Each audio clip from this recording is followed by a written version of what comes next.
Hey guys, welcome back. Today we're gonna make Hummus! Here's a list of things you'll need.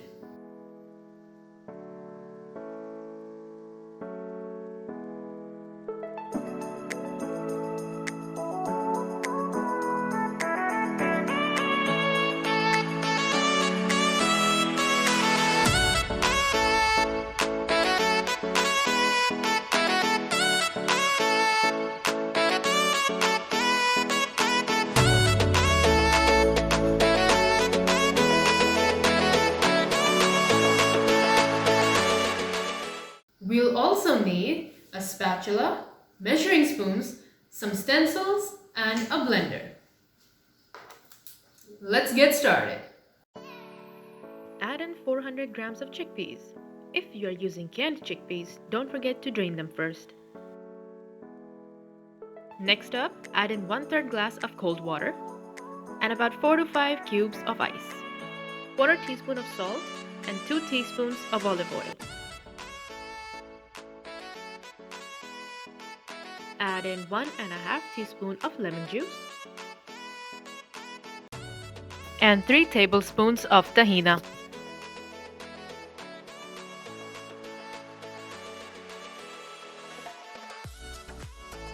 Cover it up with a lid and blend it all together.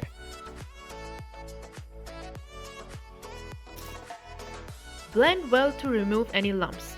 We want a nice, smooth, and creamy texture. Once we've achieved that, turn the bad boy down, threaten to eat it a little bit, and remove it from the blender and into a plate or a bowl.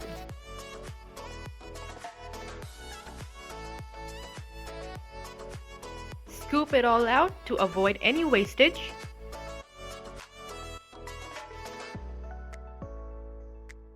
Keep it aside for now, it's ready to be plated. Ladies and gentlemen, as you can see, we have already made the classic hummus. Now it's time to move on to the garlic hummus. Now, the first ingredient is chickpeas. The recipe for this is quite simple. It's the classic hummus with added garlic, but we will recap the recipe for your ease. So, 400 grams of chickpeas, 2 teaspoons of oil, 1½ teaspoon of lemon juice, 1/4 teaspoon of salt, 4 to 5 ice cubes, 3 tablespoons of tahina, and 1/3 cup of cold water.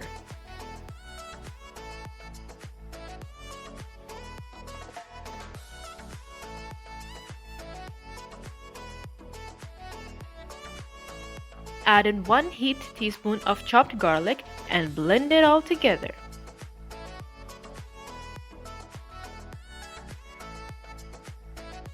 Look at how smooth and creamy that looks. That's exactly what we're going for. Once you've achieved that, turn off your blender, take it out in a plate or bowl, and make sure to scoop it all out so we don't leave anything behind. So now we're gonna move on to the third and final one. And then we're gonna get to the plating. So time for the last and final hummus. It's spicy hummus! Yeah, it's actually called hummus Beiruti. It's the Lebanese version of the traditional classic hummus. So, It is? yeah, it is. So, let's see how to make it. Also, here's the pro tip. Never add too much garlic in garlic hummus. That's right, Hadi. Don't add too much garlic because the flavor can be overwhelming and can ruin the appetite. We need just the perfect amount to enjoy it properly. Right? So let's get to the spicy hummus. We're simply adding on to the garlic hummus. We've added in 1 teaspoon of garlic. On top of that, we are adding 1 teaspoon of green chili and 2 tablespoons of coriander. Feeling a little adventurous? Add in some wasabi. Look at that stunning color! A bit unorthodox from the traditional hummus, don't you think?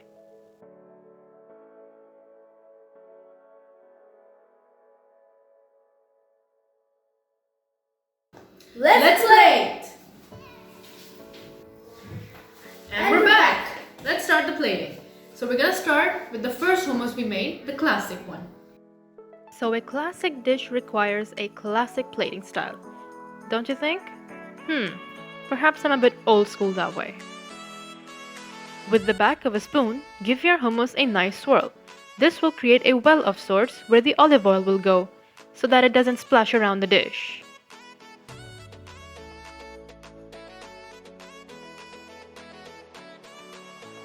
Add in some olives and cucumber, as much as you want, wherever you want.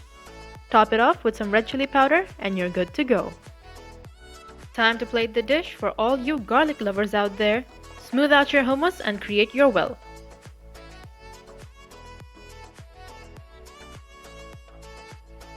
Time to get a little creative. Take out your stencils and have some fun with sumac powder and red chili powder. You could even use paprika. Garnish it with some fried garlic and some olives.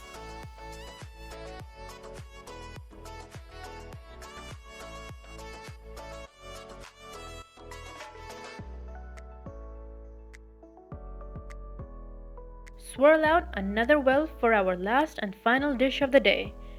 The Beiruti Hummus, or as Little Chef likes to call it, the spicy hummus. Decorate the dish with some coriander and cucumbers and sprinkle on some sumac powder. And there we have it. They're simply delicious and beautiful. Do recommend you guys to give it a try. How you plate your hummus is entirely up to your imagination. Here are some of my other hummus designs.